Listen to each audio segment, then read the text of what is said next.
एक बार एक जवान लड़का बौद्ध भिक्षुक के पास जाता है और कहता है, मुनिवर, मैं अपने जीवन से बहुत परेशान हूँ। बौद्ध भिक्षुक ने पूछा, क्या परेशानी है तुम्हें? लड़के ने कहा, मेरे घर वाले, मेरे मित्र और मेरे रिश्तेदार कोई भी मेरी इज्जत नहीं करता। कोई मेरी किसी भी बात को महत्व नहीं देता।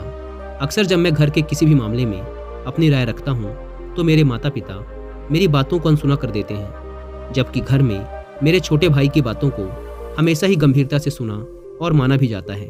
सिर्फ मेरी ही बातों की कोई कदर नहीं है। मित्रों के बीच भी मेरी कोई इज्जत नहीं। वो अक्सर मेरा मजाक उड़ाते रहते हैं और ना ही मेरे कोई रिश्तेदार मेरी बातों को गंभीरता से लेते। ये सब देखकर अब तो मुझे भी लगने लगा है कि क्या मैं सच में इतना ही बेकार इंसान हूँ कि कोई मेरा भरोसा नहीं कर सकता। अब तो मुझे इस बात का भी भरोसा नहीं है कि मैं समाज में कभी एक इज्जतदार और सम्मानित व्यक्ति बन भी पाऊंगा। इसके बाद लड़के ने हाथ जोड़ते हुए कहा, मुनिवर, क्या आप मुझे कोई ऐसा तरीका बता सकते हैं जिससे हर कोई मेरी इज्जत करे, मेरी बातों को गंभीरता से ले और मैं खुद को एक इज्जतदार और सम्मानित व्यक्ति के रूप में देख सकूं? यह सुन बौद्ध भिक्षुक ने कहा, सबसे पहले तो तुम ये समझो कि इज्जत उन्हें ही मिलती है जो इसके हकदार होते हैं, उन्हें नहीं जो इसकी मांग करते हैं। इज्जत और भरोसा मांगा नहीं, बनाया जाता है। लोग तुम्हारी इज्जत इसलिए नहीं करते क्योंकि उन्हें तुम्हारे कर्मों, तुम्हारी बातों और तुम्हारे विचारों पर भरोसा नहीं है। उन्हें तुम्हारी करनी और कथनी पर एक रूपता नहीं दिखती। बौद्ध भिक्षु ने पूछा, अच्छा बताओ, तुम्हें ऐसा क्या करना चाहिए कि लोगों का तुम्हारे प्रति भरोसा और मजबूत हो जाए और वो तुम्हारी इज्जत करने लगे? लड़के ने कहा, मुनिवर, वही तो आपसे पूछने आया हूँ और आप मुझे से सवाल कर रहे हैं कि मुझे क्या करना चाहिए। बौद्ध भिक्षुक ने कहा, अच्छा ठीक है, ध्यान से सुनो। आज मैं तुम्हें 7 ऐसी बातें बताने जा रहा हूँ जिनका अगर तुम पालन करते हो तो लोग तुम पर भरोसा भी करेंगे और तुम्हारी इज्जत भी करेंगे। इसलिए पूरे ध्यान से इन 7 बातों को सुनना। लड़के ने कहा, जी मुनिवर। बौद्ध भिक्षुक ने कहना शुरू किया, पहली बात, सबसे पहले तुम खुद की इज्जत करना शुरू करो। जब तक तुम खुद ही अपनी इज्जत नहीं करोगे, कोई कैसे तुम्हारी इज्जत कर सकता है? इसलिए पहले खुद की इज्जत करो। खुद की इज्जत करने का अर्थ है ये अच्छे से जानना कि आप कौन हैं, आप क्या कर सकते हैं। इस बात का भरोसा होना कि आप सबसे अच्छी चीज़ों के लायक हैं और आपके अंदर इतनी हिम्मत होनी चाहिए कि आप हर उस चीज़ को ना बोल सकें या उससे दूर जा सकें जो आपके स्वाभिमान को ठेस पहुंचाती है। खुद की इज्जत करना आपको ज़िंदगी में आगे बढ़ने के लिए प्रेरित करता है और आप ज़्यादा खुश रहते हैं। खुद के प्रति इज्जत होना आपके अंदर अनुशासन लाता है। आप ज़्यादा अनुशासित जीवन जीते हैं। किसी भी चीज़ या किसी भी इंसान के लिए अपने स्वाभिमान को ना गिरने दें, क्योंकि आपका स्वाभिमान ही सब कुछ है। इसलिए सबसे पहले खुद का सम्मान करना शुरू करें। लोग आपका सम्मान करना खुद ही शुरू कर देंगे। बौद्ध भिक्षुक ने कहा, दूसरी बात, अपनी सोच हमेशा सकारात्मक रखो। गौतम बुद्ध ने कहा था, जैसा हम सोचते हैं वैसे ही हम बन जाते हैं। इसलिए सकारात्मक सोचो। सकारात्मक सोच रखने वाले लोग दूसरों को अपनी तरफ ज़्यादा आकर्षित करते हैं और दूसरे लोग ऐसे सकारात्मक सोच वाले लोगों की इज्जत भी करते हैं। केवल अपने चेहरे पर मुस्कान रख लेना ही सकारात्मकता नहीं कहलाती। एक सकारात्मक व्यक्ति हमेशा किसी भी समस्या के समाधान की सोचता है। वह समस्या को लेकर रोता नहीं रहता। वह किसी भी विपरीत परिस्थिति में कुछ न कुछ अच्छा निकाल ही लेता है। इसलिए ऐसे व्यक्ति की सभी इज्जत करते हैं, उसकी बातों को गंभीरता से लेते हैं। एक सकारात्मक सोच वाला व्यक्ति अपने चारों तरफ ऐसा माहौल बना के रखता है कि उसके आसपास रहने वाले लोग भी ज़्यादा सकारात्मक और प्रसन्न महसूस करते हैं। वह जो भी इंसान उसके संपर्क में आता है वो उसकी सकारात्मक ऊर्जा को खुद के अंदर भी महसूस कर पाता है। दोस्तों, अगर आप पॉजिटिव थिंकिंग की पावर को और डिटेल से समझना चाहते हैं तो इसके लिए आप कुकू एफएम पर हिंदी में एक किताब सुन सकते हैं जिसका नाम है पॉजिटिव थिंकिंग। इस किताब को विश्व प्रसिद्ध लेखक नेपोलियन हिल ने लिखा है। कुकू एफएम को डाउनलोड करके आप ऐसी ही हजारों self help books, courses, stories, biographies इत्यादि को अपने रीजनल लैंग्वेज में सुनकर अपने नॉलेज को बढ़ा सकते हैं। कुकू एफएम इंडिया का सबसे बड़ा ऑडियो बुक प्लेटफॉर्म है जिसके 1 साल का सब्सक्रिप्शन पड़ता है मात्र 399 रुपीज़ का।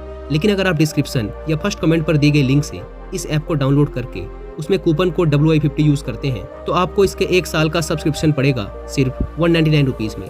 लेकिन जल्दी कीजिए क्योंकि यह डिस्काउंट सिर्फ पहले 250 यूजर्स को ही मिल पाता है। बौद्ध भिक्षुक ने कहा, तीसरी बात, इस चीज़ का ख्याल रखो कि लोगों के साथ आपका व्यवहार कैसा है। आपको लोगों से कितनी इज्जत मिलेगी ये इस बात पर निर्भर करता है कि आप लोगों को कितनी इज्जत देते हैं। अगर कोई आपको सम्मान देता है तो उसे भी आप सम्मान दीजिए, लेकिन अगर कोई आपको सम्मान नहीं भी देता तब भी आप उसे सम्मान दीजिए। यहाँ हम किसी दूसरे के गलत व्यवहार की वजह से खुद के व्यवहार को गलत नहीं कर सकते, क्योंकि हम दूसरों से पहले खुद की इज्जत करते हैं। हमारे अच्छी आदतों की सही परीक्षा भी किसी बुरे इंसान के संपर्क में आने से ही हो सकती है, क्योंकि तब हमें अपने ऊपर काबू रखना होता है और तब हम पता कर सकते हैं कि हमारे आदर्श कितनी गहराइयों तक हमारे अंदर उतर चुके हैं।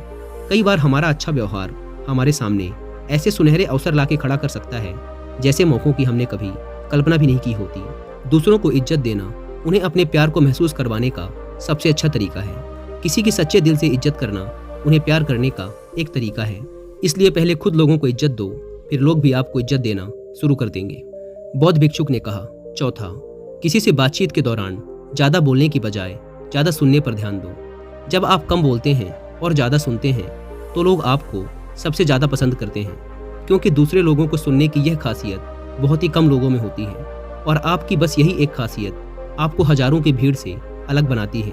क्योंकि इस दुनिया में हर इंसान यही चाहता है कि लोग उसकी सुने, लेकिन ज़्यादातर लोग सुनते नहीं।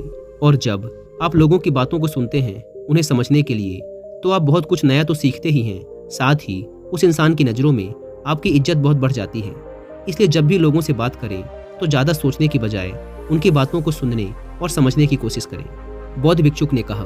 पांचवी बात, लोगों से जो वादा करो उसे पूरा भी करो। हमारी विश्वसनीयता पर सबसे बड़ा धक्का तब लगता है जब हम अपनी बोली हुई बात पर अमल नहीं करते।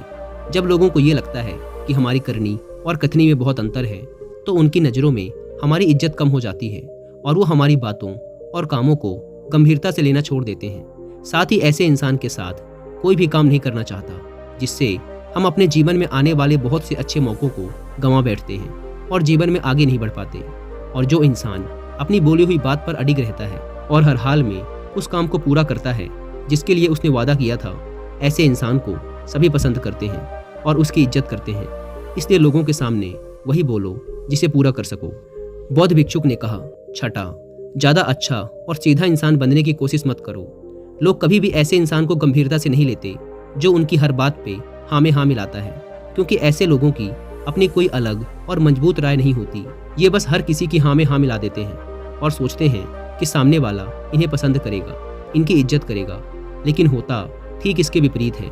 लोग हमेशा ऐसे इंसान की ज़्यादा इज्जत करते हैं जो गलत को गलत और सही को सही बोल सके, जिसका अपना खुद का एक स्वतंत्र नज़रिया और सोच हो। इसलिए एक मजबूत इरादों वाला इंसान बनने की कोशिश करें, ना कि एक ऐसा इंसान जो दूसरों को खुश करने के लिए अच्छा इंसान बनने का नाटक करता रहता है, क्योंकि ऐसा करके ना तो वो इंसान खुद खुश रहता है और ना ही दूसरे उसे गंभीरता से लेते हैं। बौद्ध भिक्षुक ने कहा। सातवां और अंतिम, लोगों के सामने अपनी भावनाओं पर नियंत्रण रखें। कई बार जब हम ज़्यादा खुश या दुखी होते हैं और लोगों से मिलते हैं तो अपनी भावनाओं पर नियंत्रण नहीं रख पाते और इसी दौरान हमारे मुंह से कुछ ऐसे शब्द निकल जाते हैं या फिर हम कुछ ऐसा काम कर देते हैं जिसके लिए हमें जिंदगी भर पछतावा रहता है। या कभी कभी हम लोगों की बातों पर प्रतिक्रिया कर देते हैं बिना उनकी पूरी बात सुने। हमें ऐसे मौक़ों पर अपनी भावनाओं पर नियंत्रण रखना चाहिए। अगर हम सुख, दुख या किसी भी ऐसे मौके पर खुद को शांत रख पाते हैं तो लोगों की नज़रों में हम एक गंभीर और सहनशील इंसान के रूप में उभर कर आते हैं और एक गंभीर व सहनशील इंसान की इज्जत सभी करते हैं। इसलिए अपनी भावनाओं पर नियंत्रण रखने की कोशिश करें। लड़के को अपने प्रश्नों का उत्तर मिल चुका था। उसने बौद्ध भिक्षुक का धन्यवाद किया और वहाँ से चला गया।